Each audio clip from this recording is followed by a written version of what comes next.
Olá, estudantes da segunda série do ensino médio. Eu sou o professor José Carlos Queller, da disciplina de arte. Tá? E nesse vídeo a gente vai falar o quê? Vamos fazer um nivelamento 1. A gente vai buscar, o foco hoje na Grécia Antiga. E para falar de Grécia, a gente não vai falar de arte, nós vamos começar a falar um pouquinho da civilização grega para vocês. Então vamos lá. Quais são os objetivos da aula de hoje? Conhecer o contexto histórico que resultou no fortalecimento da arte da Grécia, Compreender as características da arte produzida no período clássico, Por que período clássico? Porque na concepção grega, a gente tem grandes períodos, Principalmente o grande foco vai ser o clássico, porém nós temos o arcaico antes, principalmente no foco da escultura, E depois a gente vai ter o período helenístico. E vai chegar até a foco dessa civilização, ela vai chegar até a parte, quase chegando na Idade Média, ela vai perdurar toda a Idade Antiga que a gente tem na nossa linha cronológica. Então assim, pense, na aula de hoje iremos analisar como foi a arte produzida durante o período clássico da civilização grega. Você já leu algum livro, assistiu algum filme ou jogou algum jogo que tenha referências na Grécia Antiga? Se já, qual? O que você conhece de arte grega? O que você pensa quando falamos em Grécia? Eu aposto quando você fala em Grécia, você pensa que em mitologia. Um monte de joguinho por aí que fala sobre mitologia, que remete a alguns deuses gregos. A gente não pode esquecer que a civilização grega era uma civilização muito focada em quê? De religião politeísta. Então eles acreditavam em mais de um deus, Então, prosperou numa península localizada ao sudeste do continente europeu, tendo o mar Mediterrâneo separando o continente africano. Diversas vitórias políticas fizeram desse local um celeiro de prosperidade em diversos campos. Pessoal, quando a gente vai falar em arte grega, e quando a gente vai mostrar a arte grega, a gente aparece muitas coisas em ruínas, Por quê? Porque a civilização grega, ela vivia em constantes guerras. Guerras por territórios, por cidades, Até entre eles, Já ouviu falar com certeza da Guerra de Troia, Que aconteceu, tem filme, tem diversos documentários que mostram e que falam como foi a Guerra de Troia. Então você vai ter esse foco. Quando você vai chegar na arte românica, na antiguidade romana, você vai ver que muitas dessas obras e templos que vocês viram, eles foram feito uma releitura na Roma, Então olha aqui o contexto histórico, aí você tem o Mar Egeu e o Mediterrâneo, que aqui a parte do Mediterrâneo, que ela aqui vai para próximo da África, E é onde a Grécia hoje, a parte de península, então era um local muito cercado por mares, Então assim, é um local próspero, porque você lembra que as grandes civilizações do mundo, elas vão surgir próximo de rios e mares, para elas prosperarem, E é isso que aconteceu com a parte aí da civilização grega. Então vamos ao primeiro exercício para vocês aí. A civilização grega foi marcada por um período próspero, como era o tipo da crença desse povo? Monoteísta ou politeísta? Já citei isso hoje. Justifique sua resposta utilizando personagens mitológicos. A gente vai dar um tempinho, daqui a pouco a gente volta.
Estamos de volta aqui, né, pessoal? Um exercíciozinho fácil, né, voltado aí para você, né, justificar aí no seu caderno, tudo, como era o tipo de crença desse povo. Lógico que era uma crença politeísta, né, porque eles acreditavam em diversos deuses, né?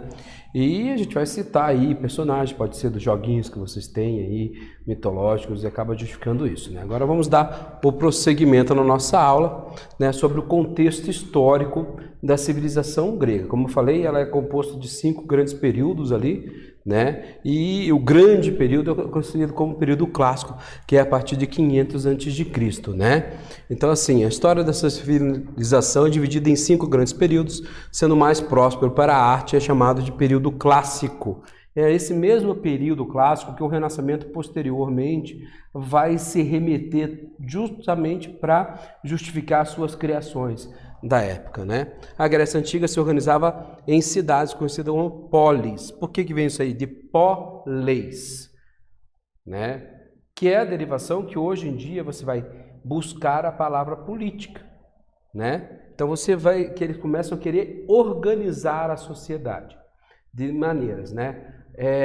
A democracia que você tem hoje, né? Eles começam a impregnar e a lançar esse novo governo do povo. Só que não é uma democracia que você tem igual hoje, né? Naquela época, os escravos não opinavam no poderio político da sua civilização, né? Das polis, né? E também, que são as cidades-estado. Os escravos não opinavam, as mulheres não opinavam e os menores de 18 anos. Então, é diferente do que nós temos hoje de concepção de democracia, né? A gente já pensa em democracia, já trabalhamos em igualdade de direitos, né? Lógico, isso, se você for pegar todo o histórico que tem, né, de certo modo, era encaminhando, né, para o desenvolvimento da sociedade e para o que se retratava a sociedade naquela época, né? Então são espalhadas por região, cada qual com a sua organização política própria, né? Então eles buscavam isso para o desenvolvimento. A gente vai ter Atenas como uma importante cidade-estado grega, né? E você também tem a cidade de Creta, né? A ilha de Creta ali, que até hoje tem esse nome também, assim como Atenas, né? Que fazia esse desenvolvimento, as que mais se destacaram por ali, né? Pessoal, e também o bacana falar é que quando você fala, eu sou o cidadão dessa cidade, né? Essas cidades também eram conhecidas como Elade, né? Elade, né? E os cidadãos eram conhecidos como heleno. E por isso que posteriormente você vai ver um período pós-período clássico, que é o período helenístico. Quando a gente vai focar na arte, a gente vai perceber um grande salto de períodos, né? O que vem antes, a gente passa por diversos outros, né? A gente vai chamar aqui, dentro da arte, como eu já falei, de período arcaico. E o foco nosso, na aula de hoje, é o período clássico, tá? Então, após a vitória em guerras médicas, a civilização grega se fortaleceu, né? Em específico na cidade-estado de Atenas. Os cidadãos dessas polis, né? Que pode ser polis ou poleis, gozavam, né, do ócio, pois o trabalho braçal era realizado por escravos. E isso propiciou o avanço da arte, filosofia e política. Então, assim, como ele tinha o trabalho escravo, eles podiam se dedicar a outros momentos e a outras fases que outras civilizações da época não. Elas se dividiam de diversas maneiras. Mas quando você tem um escravo, né, ele está fazendo o meu trabalho grosso, então eu vou começar a mexer no meu intelectual. Eu vou começar a avançar intelectualmente, né? Então é um período clássico, esse período de avanço. Sócrates, Aristóteles, né? Platão, né? Os grandes filósofos que hoje você vê em diversas disciplinas, que hoje você cita, né? Eles têm o seu berço no período clássico. A arte prosperou em Atenas, em especial na arquitetura e na escultura. A premissa ideológica dos artistas gregos era tentar se aproximar da realidade matemática do mundo. Então aqui, pessoal, você tem aqui uma forma, tá? Essa forma é uma escultura grega, mas ela é focada no período arcaico. Você vai perceber bem a diferença. Ela tem uma grande influência daquela arte que a gente tem no Egito. Qual que é a grande característica das obras, das esculturas do Egito? Né? É a lei da frontalidade. né? Salvo alguns movimentinhos que apareciam de vez em quando, né? A tendência das esculturas do período arcaico era permanecer dessa parte frontal. Quando você fala em período clássico, essas esculturas elas vão ganhar movimento, né? Elas vão querer sair da mesmice, né? Então elas vão em busca desse ideal, eles vão trabalhar muito em cima da parte geométrica da coisa, da parte matemática bem fundamentada, né? E quando você chega no período helenístico, que é um outro período tão importante quanto o período clássico, você vai ter a ideia de se romantizar, né, os sentimentos nessas esculturas, né? Até em busca de um ideal de sentimento. Vai ser tipo um Photoshop nas esculturas, vou botar um sorrisinho, vou botar ele chorando, né? E que você não vai ter no clássico. O clássico vai ser aquela coisa basicona, mas com muito movimento, né? Aquele olhar de paisagem que a gente fala. As supremas formas do belo são a ordem, a simetria e o definido. E as matemáticas os dão a conhecer mais do que todas as outras ciências. Isso é Aristóteles em 350 a.C. As esculturas masculinas, eram chamadas de couros, eram maneira geralmente frontal com nudez, como eu já falei ali, né? Portanto, existem termos que eternizaram a arte em decorrência da Grécia Antiga. Clássico, em artes visuais, sempre que ler ou ouvir esta palavra, é referência aos gregos e ao modo como enxergavam e produziam a arte. Tá? Gente, aqui a gente tem o Discóbulo. O Discóbulo foi muito marcante, né? Porque ele é uma representação focado nas Olimpíadas. Todo mundo sabe que as Olimpíadas começaram na Grécia Antiga, né? Era o ato de chegar a Atena, de endeusar, né, o esporte, a competição, né? E aqui mostra toda a característica do movimento que a gente vê, né, do clássico da Grécia Antiga. O belo clássico forma com que os gregos viam a arte, a busca pela proporção e a beleza matemática. Tá? Então aqui a gente vai começar a ver na escultura, porque o grande foco aí você vai ver a escultura, né? Então ela tem divisões. Dórifo, do artista grego Policleto, é um claro exemplo em busca dos gregos pela beleza e a perfeição matemática. Vemos a proporção de 7 cabeças de altura. Então você vai pegar uma cabeça, a mesma altura, 2, 3, 4, 5, 6 e 7. Tá?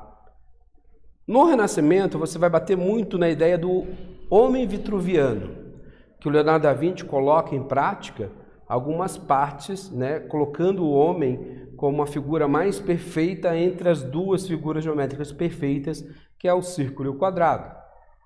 E é uma inspiração daqui, gente. Trabalhar a proporção. Até então, a humanidade não estava ligando muito. Quando você vai para o Egito antigo, você não tem o foco na proporção de imagens, né? De desenvolvimento. O ideal da beleza do corpo humano, ele não é cultuado no Egito, não é cultuado em nenhuma outra civilização, até a grega, principalmente nesse período 4. A valorização do nu é proposital. Quando você chegar na romana, né, você já não vai ter mais o nu. Ela vai sim sofrer uma influência muito forte grega, tá? Mas ela não vai estar mais com esse nu à flore para todo mundo ver, né? E a técnica do contraposto, que é uma técnica muito utilizada, né? E que foi resgatada, mais uma vez a gente vai lembrar, lá no Renascimento para frente, que dar esse movimento. A maioria dessas obras era feita de mármore, né? O mármore é um elemento muito pesado. E quando você faz aquelas esculturas frontais que eles faziam, né, era para dar sustentabilidade. Eles começam a conseguir fazer essa quebra, né, com esse movimento. A maioria das vezes era bem singela, era uma quebra de joelho, né? Essa é a intenção. O braço deixou de ter aquela frontalidade e começou a ter a cara de paisagem, mas esse movimento é singelo, que é o que a gente chama de contraposto, né? Essa quebra do movimento de pernas do elemento escultural, né? Falando em arquitetura, aqui você vai lembrar de 3 momentos interessantíssimos da arquitetura grega, né? dividida em ordens, a dórica, a jônica, a coríntia. Temos de definir suas ordens por meio de detalhes dos seus capitéis. O que é o capitel? É essa parte de cima aqui da coluna.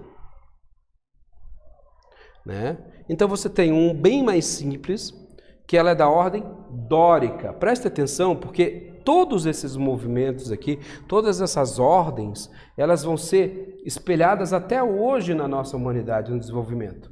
Inclusive, vai influenciar diretamente a arquitetura romana, que vai ser vai fazer grandes pioneirismos, né, dentro do desenvolvimento arquitetônico, mas não vai deixar de lado, né, quando se trata de coluna, de deixar o capitel dórico ou o capitel jônico, esse que lembra um cabelo, né, com o rococó ali, né, e o capitel coríntio, que é esse que parece palmitos, né, parecem folhas de palmitos, fazendo esses desenvolvimentos aqui na parte de cima da coluna. Então, lógico, quando você fala em jônico e coríntio, eles têm um detalhe muito maior do que o que a gente vinha no jônico, que é uma coisa mais simples, tá? Exemplo aqui, tá? Dos capitéis aqui e das colunas. Então, a gente tem aqui um templo, né? Famoso, e você vai observar, lógico, aqui em ruínas, como a gente já falou, né, por causa decorrente das guerras, não do tempo em si, né? E você vai perceber as colunas, e aqui você tem, se você tiver acesso ao YouTube, tiver acesso ao Facebook, você consegue ver com maiores detalhes. Uma boa parte dessas colunas ela é de padrão jônico, mais simples, né? E aqui é o capitel. O frontão que a gente fala aqui todos, né? Onde a gente vê isso? Aqui no Paraná, a gente tem na frente da Universidade Federal do Paraná. Né? A fachada da frente, ela é uma fachada inspirada numa arquitetura grega, tá? Então você tem as colunas, as corninjas, que são esses elementos que aqui ou aqui no meio, tá? Que são escritos com esculturas, alguns lugares colocam mais textos, tudo, mas o grego ele procurava fazer assim uma descrição de cena nas corninjas, que é esses dois, fica entre esses dois elementos aqui, né? O frontão, que é essa parte inteira aqui. O capitel, que é essa cabecinha aqui da coluna, que desenvolve, né? Essa parte de acabamento aqui da coluna, e a coluna propriamente dita. Então a estrutura da arquitetura grega, ela é uma estrutura mais simplória, né? Apesar de ter suas complexidades em acabamento, ela é mais simples, né? A gente tem o Templo de Diana, que é um das 7 maravilhas do mundo antigo, né? E que ele é nessa concepção aí, né? A maioria dos templos, que esses templos eram feitos em homenagem, né, aos deuses, né? Então vamos prosseguir aqui. Vamos exercitar. Observe a ilustração ao lado do Parthenon, né? E compare com algumas arquiteturas contemporâneas de sua cidade, ou estado, ou país, né? E descreva as semelhanças no seu caderno. Eu já citei hoje na aula um exemplinho. Utilize outros. Nosso Brasil é imenso aí para você usar de criatividade. Vou dar um tempinho e a gente já volta.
Estamos de volta aqui, a gente deixou um exercício básico para você, da ilustração lá, do comparar com alguma arquitetura contemporânea da sua cidade. Durante a aula, eu exemplifiquei que na Universidade Federal do Paraná a fachada é muito inspirada nessa fachada de colunas gregas, voltado com frontão, tudo. Então, você com certeza já descreveu a semelhança, pode até colar uma foto se conseguir aí no seu caderno para enriquecer mais o seu conteúdo, tá? Pessoal, o que a gente viu na aula de hoje, hein? Conhecemos um pouco sobre a Grécia Antiga. Um pouquinho assim, gente, porque se fosse para falar, escultura e arquitetura e o fascínio pela matemática que vai inspirar outros movimentos artísticos e de civilização para frente, Divisões dos estilos de coluna grega, o jônico, o dórico e o coríntio, Então, pessoal, eu espero sinceramente que você tenha gostado da aula de hoje. A gente se vê em breve. Tchau, tchau.